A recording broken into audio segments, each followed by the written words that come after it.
He was heralded as a hero but quickly transformed into a nightmare. To survive, he forged his own clandestine faction in the shadows and became the ruler of the undead. After eliminating the Demon King, he was cast back into the human world as a worn-out tool. Now his undead empire has spiraled out of control, forcing his summoning once more to restore order. Yet, the most startling twist awaits. The kingdom itself seeks his death and has dispatched his own sister and classmates to hunt him down. What chaos is this? Let's begin. An army commanded by the Demon King, intent on annihilating the world, was shattered by a mysterious group led by a lone human. Stealthily arriving in this world, they quickly gained power and swept across the land like a fierce hurricane, crushing all opposition with their strongest warrior, known as Hawkeye. Ultimately, these warriors held a blade to the Demon King's throat. Gasping, he demanded, "Who are they?" A figure in a skull mask announced himself as the King of the Dead, ruler of Helheim. His team was instructed that their task was complete, and they prepared to withdraw. Yet, moments later, the dead king vanished without a trace. The protagonist awoke in his room, brushed his hair, and dismissed it as another dream. He knew that this figure, the dead king of hell, was actually Hizaki Shio, an ordinary high school student. But everything changed when his class was summoned to another world. Over time, he watched his friends perish one by one, until he was left completely alone. Driven by obsession with revenge, Hizaki transformed himself into the dead king, assembling an army formidable enough to challenge the Demon King. He founded a secret society named Helheim, and after defeating the Demon King, he was sent back to his ordinary life. Now he clutches his head as pain overwhelms him. What a shame. What truly is Helheim? And what kind of nightmare is this dead king's hell? Tears brim in Hizaki's eyes as he wishes his 8th grade delusions had died with the Demon King. Sitting at the doctor's office, he ponders how none of his classmates have returned. Despite only a month passing in the real world, it took him 5 long years to regain his normal life. Memories of friends, his beloved girl, the boy he couldn't reconcile with, flood his mind, and he vows he will never forget them. Suddenly, he slaps himself awake, realizing he must move forward. Today marks graduation day at his old school, and he resolves to carry on despite survivor's guilt. Stepping outside, he is unexpectedly greeted by a girl with a surprised expression. She waves, calling out to him and reminding him that they haven't seen each other in a while. She sweetly addresses him by his name, or rather as the Dead King. Hizaki looks at her with displeasure and sharply asks not to call him that. He then inquires, "What does she want now, since I've already defeated the Demon King?" His gaze is filled with hostility as he questions, what is her purpose in approaching him? The girl quickly stuffed a snack into her mouth and remarked that some troublesome gang, Helheim, was causing chaos in her world, and he needed to step in. Hizaki, puzzled, asked for clarification, and she repeated, "Helheim." He responded confidently, indicating he knew the secret society he had established. The protagonist rudely cut in, asserting that he understood everything and asked her to stop repeating herself. She raised her hand, emphasizing how difficult it was to locate him among countless worlds. Hizaki calmly explained that he had been forcibly sent back and was unaware of the current events. God looked at him and confirmed she knew this, which was why she had come personally to fetch him. She informed him that his children were misbehaving and that he bore responsibility for them. She suggested sending him away quickly, asking if he would mind being transported to a random location. The protagonist protested loudly, feeling that her tone had shifted too abruptly. Recalling his magical powers, he inquired whether they would be restored. Smiling, God spread her arms and announced that everything would be reset. Every ounce of his ice magic, along with all the special abilities that had transformed him into a dead king. With a mournful expression, the protagonist reflected on his regrets and silently remembered his classmates. God gently reassured him that such struggles were inevitable for anyone leaving this world. She urged him not to blame himself excessively, reminding him that he had repaid his debt by defeating the Demon King. Hizaki clenched his fist, agreeing, and admitted that he bore responsibility for creating Helheim. The protagonist, curious, asked about their seals. She cast a spell around herself in reply, saying simply, "They're gone." Surprised, he asked, "Really?" God confirmed, explaining that the children were still young and, even without their seals, they would believe in him and honor their vows. "It's touching, isn't it?" she added. Lowering his head, the protagonist acknowledged that he didn't understand why Helheim was acting up and sensed that something else must have occurred. God then began casting a spell. "O terrible king who rules over the mountain of the dead, may your powers be praised from above." He was caught within the incantation, and the king of the dead returned. Smiling, God announced it was time for him to step out of his comfort zone. She raised a finger to her lips and added that she rarely did this, but she left a small token of appreciation for saving the world. Nilf gently brushed her hand over the dead king's throne, contemplating that he hadn't returned this day as well. She gazed at the throne, pondering how much time had passed since his disappearance. Softly, Nilf spoke, "Sadly, without him, the Hawkeye have split apart." She understood that her presence of mind and intelligence had held the organization together. She was his trusted right hand. Tears streamed down Nilf's face as she mourned him, overwhelmed by grief and longing. She cared little if she never saw him again, as long as he was alive. Suddenly, a faint ringing and knocking echoed through the air. The girl quickly wiped away her tears and hurried to the door, instinctively knowing that only the Hawkeye and the deceased king himself could have such urgency. Nilf cautiously cracked the door open and peeked outside. Without warning, Garm, tears streaming down her face, threw herself into her arms, clutching her tightly. The girl looked at her tear-streaked face and asked why she was there. Garm caught her breath and explained she had sensed the faint scent of their fallen king. Nilf listened with wide eyes, unable to grasp that their king might have returned.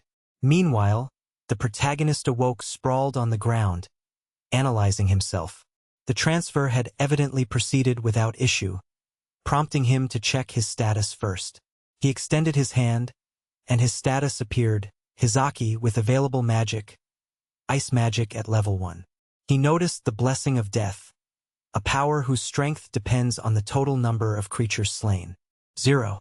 He lifted his gaze toward the sky, contemplating how this blessing, this ability, was the root of all evil. He understood that it made no distinction between demons and humans. In this world, the acts that matter are the ones that grant power. The ability was simple yet formidable, unmatched, yet it carried a dark caveat. Its power depended on the allies lost, a repulsive condition for gaining skills. Hizaki remembered the first time his ability had transferred from a classmate, and he almost went mad bearing the weight of everything he'd endured. With a heavy heart, he lowered his head, thinking of those who had fallen, believing that only their deaths had enabled him to kill the Demon King. Still, he resolved that this time, he would prevent the ability from activating again. Summoning an icy blade, he realized he needed to find them first. Clenching the weapon, he began chopping branches and setting out into the wilderness. Meanwhile, Asha moved through the forest, pondering how yesterday it had simply been an ordinary woodland. She conveyed this information to her attendants. Confused, they asked, "Was the Griffin forest frozen?" They murmured among themselves, remembering that aside from minor demons and rebels, it was indeed just an ordinary forest. One guard suggested that perhaps a special demon had appeared there. An attendant then told the princess to remain in place while they dispatched knights. Asha paused upon noticing glistening ice crystals on the ground, sensing she had to act. After all, as the heir to the royal bloodline that had once defeated the Demon King, she knew she couldn't ignore this threat. Stepping outside, she felt a cold shiver on her skin. It was magical ice, and the surroundings were eerily silent, with no signs of life. Her muscles tensed as she guessed a powerful demon might be nearby. Strange sounds emanated from the bushes, drawing her attention. Drawing her sword, she prepared herself to face whatever beast or demon lurked in the shadows. To her surprise, she saw a man sitting exhausted on the ground, and without hesitation, she ran toward him. Asha looked at him with concern, asking if he was truly all right. She urged him to stay strong and inquired whether a demon had assaulted him. The protagonist resorted to a quiet, horse-like voice, confessing he was starving. Without hesitation, Asha offered him food, and he began eating eagerly. Hizaki quickly shoved the food into his mouth, exclaiming it was so delicious he might die of happiness. Observing this, Asha politely advised him to eat more slowly. He thanked her, confessing he thought he might perish right there. She agreed, adding that no one expected such chaos to erupt in the forest. Hizaki's gaze fell on the family crest engraved on her breastplate. Asha shifted it onto her arm, then suddenly realized she hadn't introduced herself. The protagonist looked at her in confusion, awaiting an explanation. She asked him not to be surprised, revealing she was the 5th princess of the Holy Kingdom of Griffel. Raising her hands proudly, she introduced herself. The protagonist was taken aback by her words and asked, "The 5th princess?" She nodded, confirming her claim. Hizaki looked puzzled and inquired, "Are there actually 5? Asha placed her hand over her chest and loudly affirmed her royal descent, stating she was a direct descendant of the noble family that vanquished the Demon King 180 years ago. He extended his hand in a gesture of inquiry, pausing thoughtfully before quietly asking, "The family that defeated the Demon King? What does that mean?" Asha, slightly puzzled, asked what he was muttering and added, "Have you forgotten?" She then inquired about the Demon King's name. Before Hizaki could introduce himself, a cold sword pressed against his neck halted him, and hostile voices ordered him not to move. They commanded the princess to remain still, threatening her life if she defied them. Loudly, Asha demanded to know who they were and whether they had frozen the forest. Lucas spoke, mentioning the princess's name and sarcastically noting that freezing the forest alone was enough to catch a notable prey. He introduced himself as Luca, a senior member and head of intelligence of the secret society Helheim. Placing a hand on his chest, he expressed pleasure at meeting them. The protagonist quietly noted their connection to Helheim, sensing trouble. Lucas forcibly laid the princess and Hizaki on the ground, tying them up. With a cunning smile, he added that they had anticipated trouble in the forest, and that capturing someone so clever was a bonus, especially since they had not expected it. Hizaki lay silently, observing this scene with a mix of anger and helplessness. Lucas sat beside the princess, stroking her leg, and assured her she would be treated with respect, although he hinted he might want her company if loneliness struck him. Asha, furious, called him an idiot and said he deserved 1,000 more deaths. Unfazed, Lucas exhaled quietly and delivered a sharp kick to Hizaki's head. The protagonist was knocked slightly aside by the force of the blow. Asha urgently called out, urging him to stop, insisting it wasn't his fault. Lucas looked at her and remarked that, despite her appearance, she possessed remarkable fighting skills and a strong sense of justice. He smirked, noting that this was the easiest way to gain control over someone like her. Hizaki quietly intervened, asking who Lucas was. Turning toward the protagonist, Lucas inquired, "What?" The MC, speaking faintly, admitted he had no idea who Lucas was. His expression suddenly shifted dramatically, and he shouted in a loud, furious tone, "In today's world, everyone knows about Helheim." Spreading his arms, he pointed at the frozen forest and claimed to be a low-ranking member of society, asserting that this icy wilderness was his domain's power. He laughed heartily and called it the might of Lucas the Wise. Asha shouted, "Enough!" and struck out. Lucas, visibly angry, declared that she must be punished for her insubordination. He added that Helheim was a nefarious, inhuman organization secretly ruling the world, and he intended to reveal his own terrifying brand of horror. The MC softly countered, "Such people don't exist." Lucas' gaze fixed sharply on him again. Hizaki questioned whether Lucas truly heard him. The protagonist then broke the shackles on his wrists and insisted, "There are no such people in Helheim." His team looked at him in astonishment.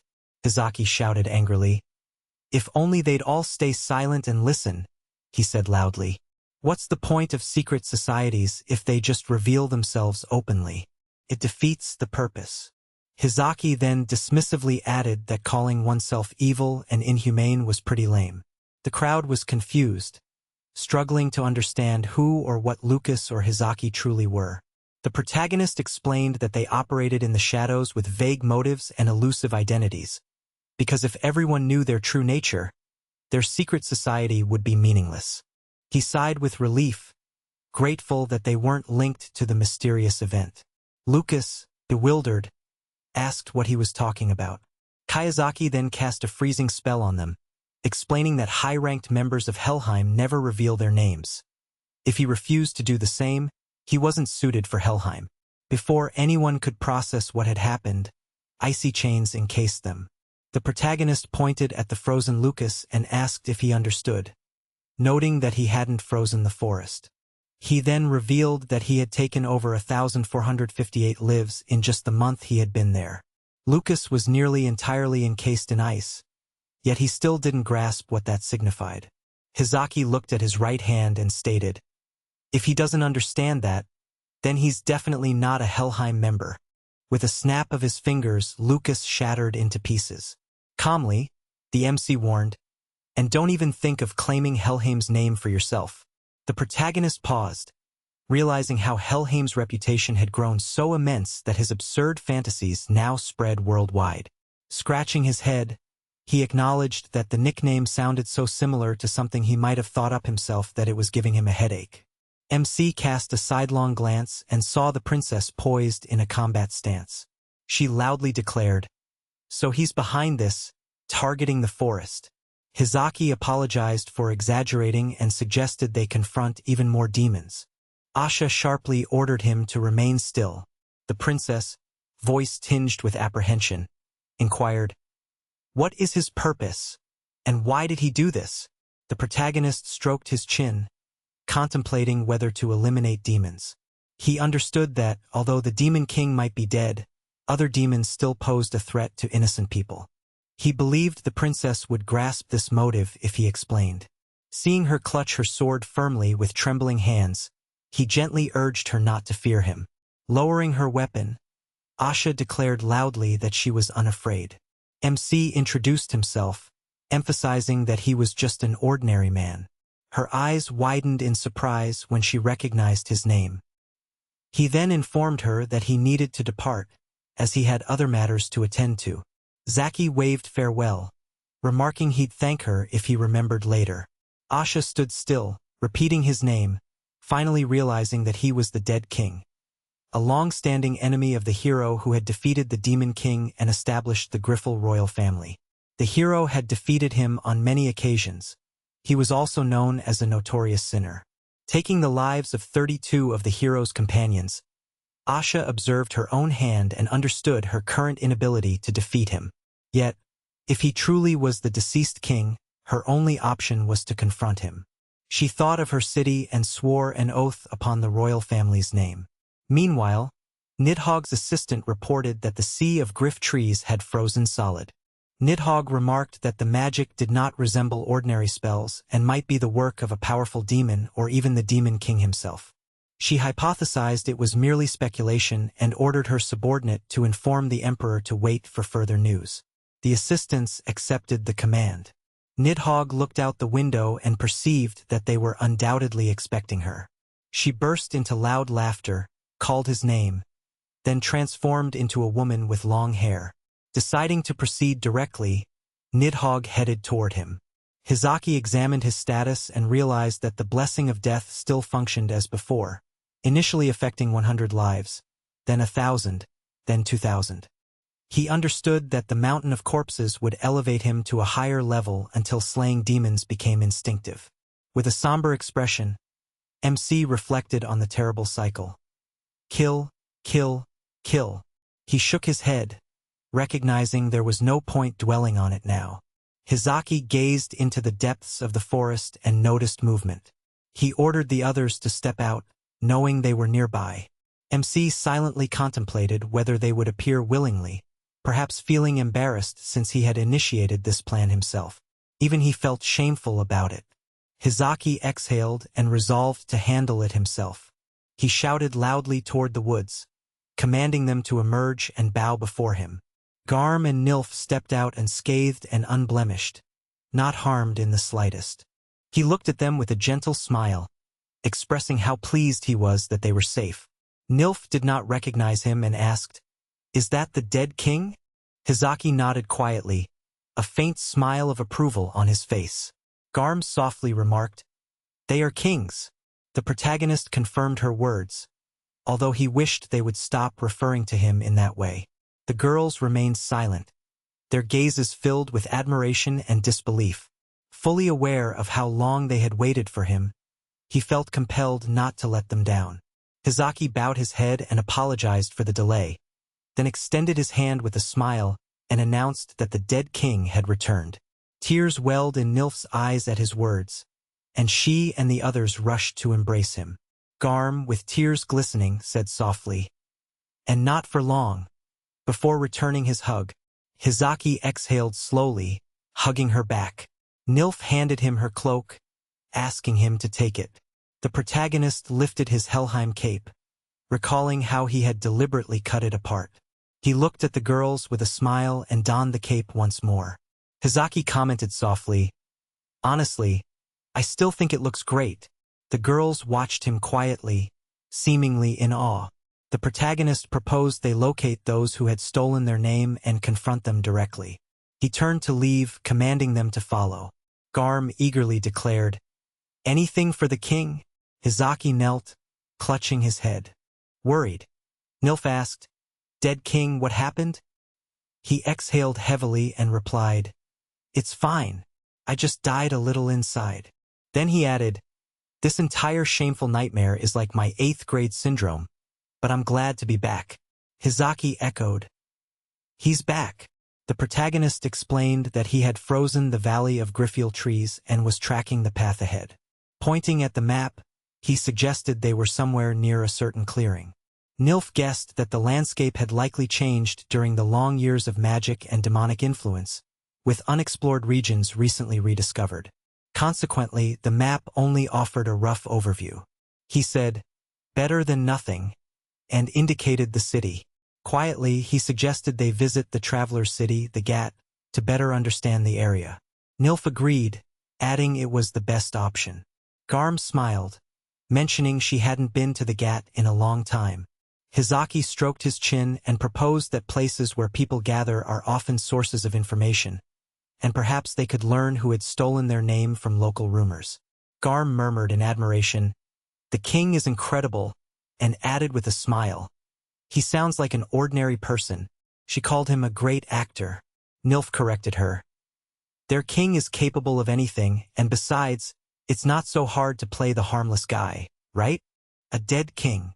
He nodded silently, pondering, "A normal guy, huh?" He believed he was just being himself, which was likely the simplest way to gather the information they needed. Hizaki was determined to follow through with his plan. He remarked that, for certain reasons, he had become weaker than at his peak and that he would therefore depend on their support.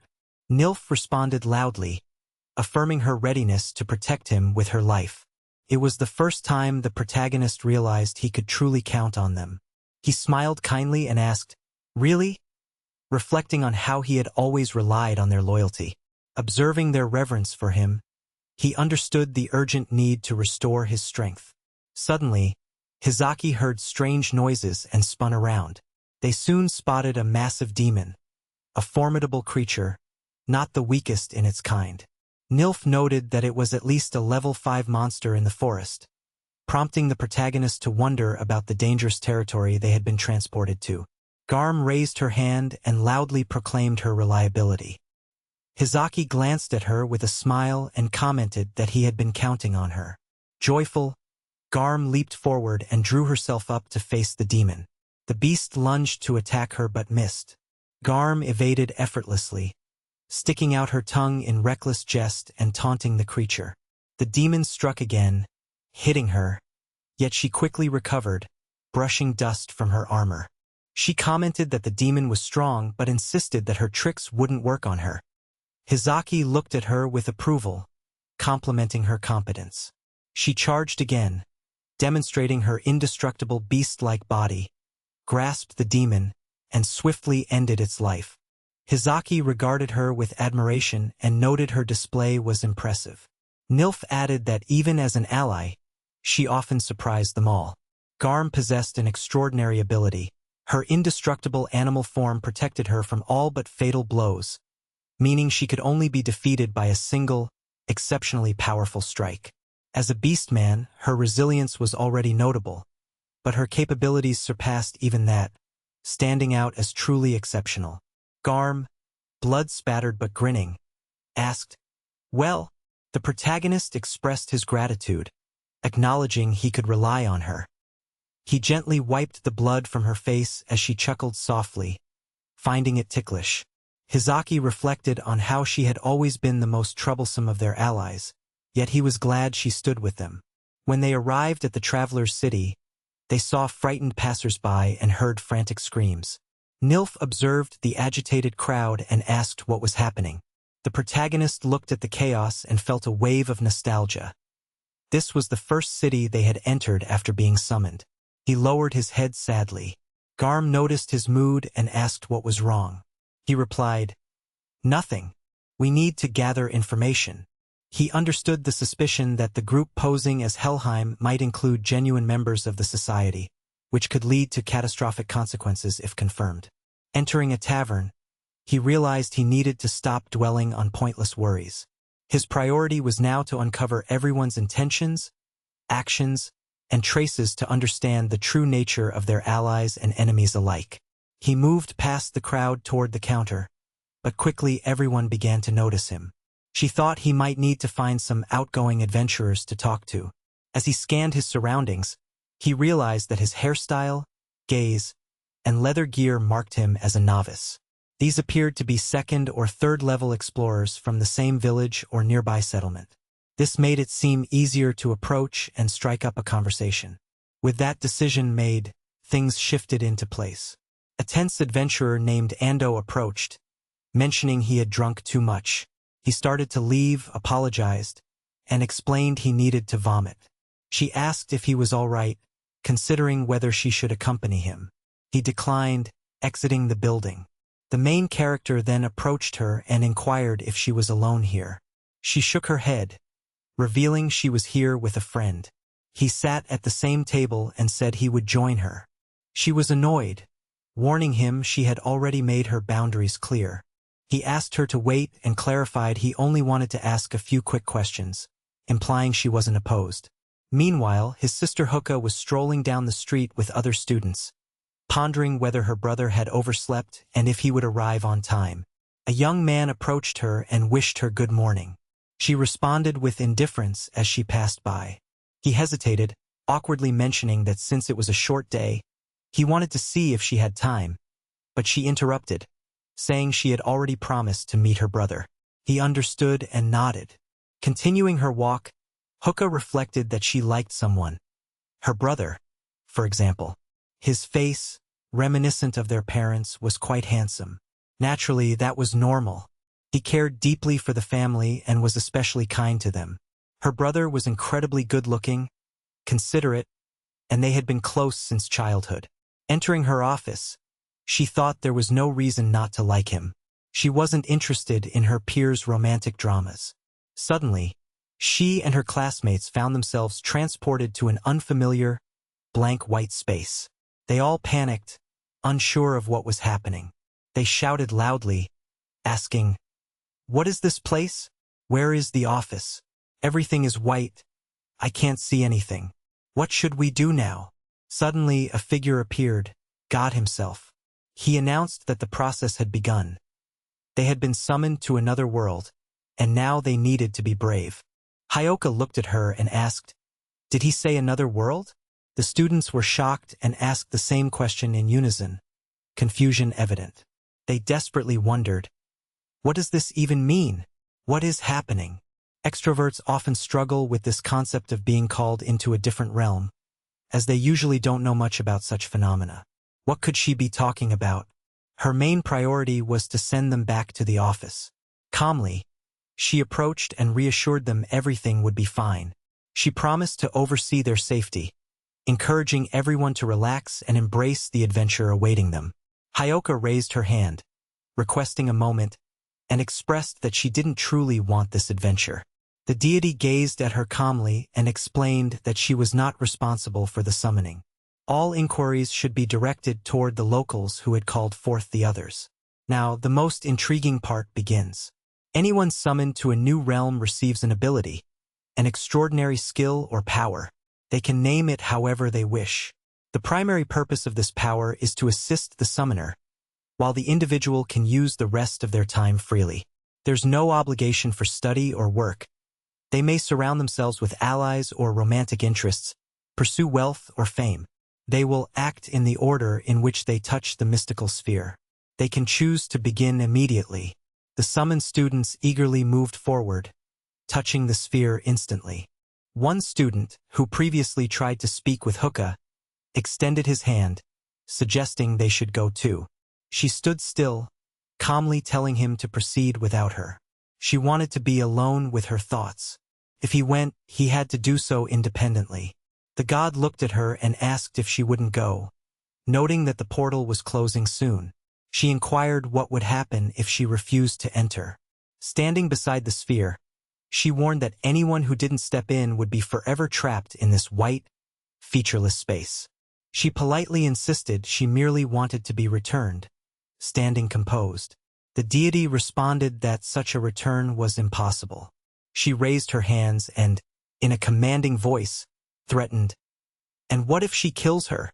Fear overwhelmed her upon hearing this, and she questioned how such a thing could be spoken aloud.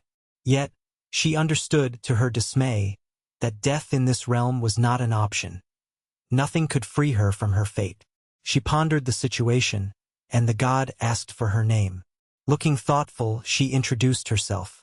She was taken aback when she recognized her name and realized that her brother had disappeared roughly a month ago. She guessed this was correct, and the answer to the mystery lay before her. Hooka studied her carefully, thinking, this woman knows her brother's secret. If so, she might return home, just like him. She asked whether she could come back after completing her task. The woman confirmed that it was possible. If her brother had succeeded, so could she. Her thoughts grew uncertain. It seemed that this was a one-way journey with no guarantee of return. When she touched the sphere, the god remained silent, pondering how many souls might survive this ordeal. Meanwhile, the main character questioned, he recently returned here, but there was some kind of disturbance. Do you know anything about it? The adventurer explained that an intermediate-level demon had appeared in the unexplored area of the third level. Within the battleground cage, several people had vanished without a trace. The main character asked if this had occurred nearby and whether she was safe. She blushed shyly and replied that it was likely so. The demon, clad in massive armor, was probably responsible. Everyone attributed the disappearances to that creature. Curious, he suggested she check the notice board about missing persons, then paused thoughtfully and asked if he could pose one more question. Had she heard any news about Helheim? She asked. Now, everyone across the empire was aware of them, right? He nodded, confirming that seemed to be the case. By the way, did she know what their true purpose was? She recalled that they specialized in granting the wishes of demonic tribes. It appeared they were constantly involved in robberies, kidnappings, and murders within the empire. Sooner or later, it seemed, they would be hunted across the entire continent. He expressed gratitude for her story, mentioning how much her insight had helped him. She blushed slightly, looked away, and modestly replied that she was glad to be of assistance. Ando returned to the tavern and called Nim. His surprise was evident when she heard his voice, turning around with a confused expression and asking urgently, "Is he okay?" He chuckled, teasing her about her blushing, while she hesitated, about to speak, then looked away, inquiring where he had gone. Meanwhile, Nilf moved through the slums, seeking information, and approached a man who scrutinized her sharply. He asked if she had money, implying that if she lacked funds, she could offer herself for a night's service. Extending his hand, he awaited her response, but she moved swiftly around him, heading straight for a group sitting nearby. She addressed one of them as chief, stating she needed information in exchange for other knowledge or coin. She had grown weary of dealing with fools who failed to understand such straightforward terms. Stunned by her efficiency, he realized instantly she grasped who was in charge here, with a calm and commanding presence. She told him she sought details about Helheim, preferably recent ones. He responded that nothing definitive was known about them. Mostly rumors circulated. As he reached for his goblet of alcohol, he suddenly found it vanished, much to his surprise. He glanced around, convinced he had been about to take the drink himself and even ready to swear his innocence. But the cup was gone. He asked her if she was responsible. She stayed silent, prompting him to consider whether she was an information broker who possessed control over time itself. Could such a being truly exist? He declared that payment wasn't necessary. Proof of Helheim's existence would suffice. Meanwhile, Garm strolled down a busy street, reporting that she had found almost no concrete information. Approaching a crowd engaged in heated discussion, she found the noise overwhelming. She listened and caught phrases indicating that this was Niflheim. They believed they couldn't remain here due to their low status. Rumors spoke of a powerful demon appearing recently, causing widespread terror. People were disappearing again in the arena of battles, the monster cage, and it was clear Niflheim was involved. Garm sighed with dissatisfaction, remarking that revealing such information would hardly earn her praise. Suddenly, she heard her name called, and with some surprise, realized he was aware she had used her power. As anticipated, the king was fully aware of everything happening around him. After gathering his trusted allies, he revealed that the missing individuals had vanished into an uncharted territory, a mid-level demon's domain on the 3rd level of the region. By piecing together the clues uncovered so far, 2 facts emerged clearly. First, 7 people had disappeared altogether. The earliest of these was a month ago, when a woman had asked about someone. Wasn't that the same demon she had defeated earlier? She seemed close to revealing more, but was interrupted. Nilf concurred, adding that humans played a role. Demons in this realm regain mana by draining the life force of living beings. An average demon wouldn't normally survive in such a low-level zone, implying someone was actively feeding it. The group decided they needed to return to the battlefield cage to investigate further. At the same moment, 3 adventurers entered a nearby cave and were startled when they encountered a dead demon. They questioned aloud, "You're dead. Who could have killed you?" Even an ordinary explorer wouldn't fall easily, but the situation was perplexing. They decided to head back to the city for safety. One of the men standing behind them insisted they wait, explaining that his 2 allies had been slain and he wanted to recover their explorer cards. Could they help him? The 2 adventurers exchanged glances and agreed to assist. The man led them deeper into the cave, claiming they had reached the right place. Yet, when they arrived, they found only a dead end, which caused confusion. They asked if this was truly the spot. Suddenly, the floor beneath their feet collapsed, causing them to cry out in pain. One of the adventurers looked up to see the man who had brought them here and asked with concern, "Are you okay? We need to get out." Another, terrified, glanced downward and questioned, "Are there 3 bodies?"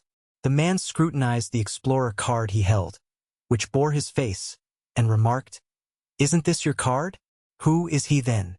His expression twisted into a menacing grimace. With a chilling sense of triumph, he declared that his plan had succeeded. Suddenly, swarms of enormous ants appeared around the adventurers. The man, now transformed into a monstrous creature, addressed them warmly as "Dear explorers," and announced, "Welcome to the Devil's breeding ground." It dawned on the adventurers this was their first encounter with this domain. The man fully morphed into a terrifying demon, claiming to be the 57th greater demon, the ruler of O. His introduction was both a display of power and a threat. Raising his hands high, he loudly proclaimed that they should toast with blood. He believed that the highest demons were those who matched or even exceeded human intelligence. In this realm, demons followed a hierarchical system. Only the strongest held titles. The top rank was the king, followed by monarchs, princes, marquises, counts, and finally the head demon. This demon, however, transcended those ranks, placing itself outside the established hierarchy. It posed no immediate threat, yet its ideas were monstrous and repulsive. It was an individual who demonstrated dominance by subjugating other demons, revealing a twisted sense of power that surpassed mere hierarchy. He had the power to reshape himself and other beings, bending them to his will. As he observed the adventurers fending off monstrous attacks, he urged them to rise again. His booming laughter echoed as he reflected on his journey. Step by step, he had transformed researchers into demons, pushing himself to this dark culmination. He certainly did not foresee that the armor forged from these converted individuals, his greatest creation, would be destroyed. Yet, even now, if he managed to gather this many mid-level demons, the awakening of the king was imminent.